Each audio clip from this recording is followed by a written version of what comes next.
السلام علیکم۔ ایک مرتبہ حضرت عمر فاروق رضی اللہ تعالیٰ عنہ نے خواب دیکھا کہ ایک مرغ آپ کو ناف کے نیچے چونچ مار رہا ہے اور اس مرغ نے ناف کے نیچے 2 سوراخ کر دیے ہیں۔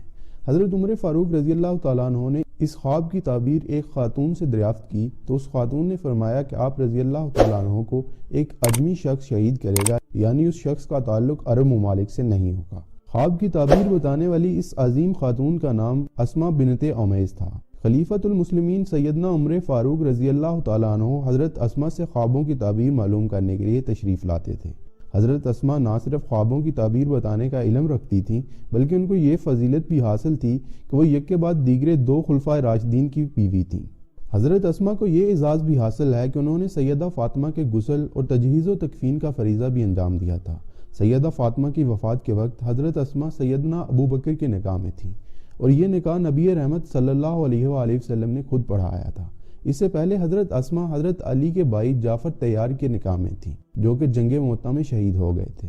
شہادت کے بعد نبی رحمت صلی اللہ علیہ وآلہ وسلم حضرت اسماء کے گھر تشریف لائے اور حضرت اسماء اور ان کے بچوں کو بلایا جن کے نام عون، عبداللہ اور محمد تھے۔ بچوں کو دیکھ کر آپ صلی اللہ علیہ وآلہ وسلم کی مبارک آنکھوں میں آنسو جاری ہو گئے اور اس کے بعد آپ صلی اللہ علیہ وآلہ وسلم نے ان سب کے لیے کھانا تیار کروایا اور بعد میں یہ بچے میدان کربلا میں سیدنا امام حسین کی قیادت میں شہید ہوئے۔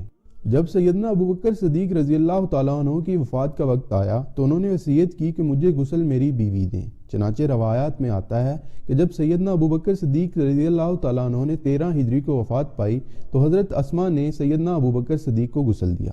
اس کے بعد حضرت اسماء کا نکاح سیدنا علی رضی اللہ تعالیٰ عنہ سے ہوا۔ ان اعزازات کے علاوہ حضرت اسماء کا ایک بڑا اعزاز یہ بھی ہے کہ آپ ام المومنین سیدہ میمونہ کی بہن تھیں۔ حضرت اسماء کی 8 بہنیں تھیں۔ ام الفضل جو کہ حضرت عباس کی زوجہ تھیں، حضرت عثمہ جو کہ خالد بن ولید رضی اللہ تعالیٰ عنہ کی والدہ تھیں، حضرت سلمہ جو کہ حضرت حمزہ کی بیوی تھیں، اور ام المومنین سیدہ زینب بنت خزیمہ جو کہ نبی رحمت صلی اللہ علیہ وآلہ وسلم کی زوجہ تھیں۔ لہذا آپ کی 2 بہنیں جو کہ نبی پاک صلی اللہ علیہ وسلم کے نکاح میں آئیں۔ حضرت زینب آپ کی ماں شریک بہن تھیں۔ آپ سے تقریباً 60 احادیث مروی ہیں جن کے راوی خود سیدنا عمر اور حضرت ابو موسیٰ جیسے صحابہ اکرام ہیں۔ یہ وہ خاتون ہیں جنہوں نے براہ راست نبی رحمت صلی اللہ علیہ وآلہ وسلم سے تعلیم حاصل کی اور درمیان میں کوئی واسطہ نہیں تھا۔